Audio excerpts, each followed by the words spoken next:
Bueno, pues en la búsqueda de nuevos patrocinios, en la búsqueda de sectores que no teníamos y que podrían ser interesantes, se nos ocurrió que tal vez una zona turística, una zona que quiera turismo del norte a nivel nacional, pudiera estar interesado en colaborar con nosotros para ese objetivo, ¿no? Y contactamos con Castilla-La Mancha, fue la primera que contactamos y enseguida les pareció una buena idea y encontramos cómo hacerlo y empezamos a trabajar ya desde el mes de mayo con ellas.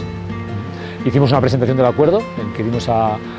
difundimos y comunicamos qué era lo que queríamos hacer. Empezamos con la regata del 10 de julio, 4 regatas, 4 banderas, Turismo Castilla-La Mancha, con lo importante que es el nombre de la bandera, con lo importante que es la bandera para el mundo del remo, quién se la lleva. Pues ese día hubo 4, 2 por la mañana y 2 por la tarde, 2 masculinas y 2 femeninas, que llevaron el nombre de Turismo Castilla-La Mancha, ¿no? Algo pues muy importante para el acuerdo, para que pudiéramos visualizar lo que era estar con nosotros. En ese momento y a la vez teníamos en el Boulevard una actividad en la que estábamos promocionando el turismo de Castilla-La Mancha. Estamos dando a conocer qué era lo que se hacía y qué era lo que teníamos para que la gente pudiera conocerlo, y un fotocall con un batel y un remo, y un fotocall muy bonito de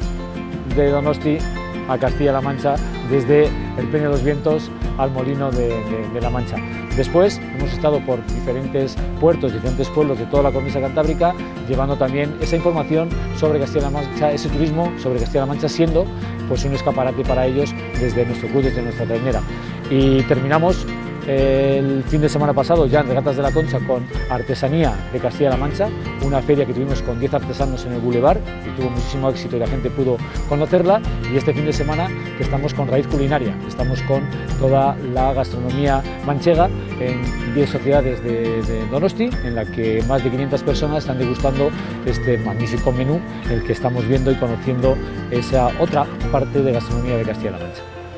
Lo primero, sorpresa, ¿no? Un patrocinador, Castilla-La Mancha, turismo, la trainera donostiarra, ¿no? Primero fue una sorpresa conocer qué era eso, qué era lo que significaba, qué es lo que estamos haciendo, y luego pues descubriendo Castilla-La Mancha, ¿no? Todas esas zonas verdes, todas esas zonas que nos parece que Castilla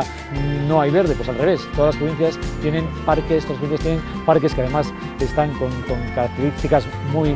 chulas, con mucho agua, con muchas lagunas, con muchos pantanos que se pueden visitar, un parque fantástico en Toledo, temático nuevo, que estamos deseando ir a conocerlo. Y la gastronomía, este fin de semana nos encontramos con que la estamos descubriendo sus vinos, que no parece que pienses en los vinos de Castilla-La Mancha y son excepcionales, lo puedo decir porque los hemos probado, y conociendo esa cocina reconocible, pero con esos toques de modernidad que hoy en día los cocineros hacen también en todos los sitios y también en Castilla-La Mancha.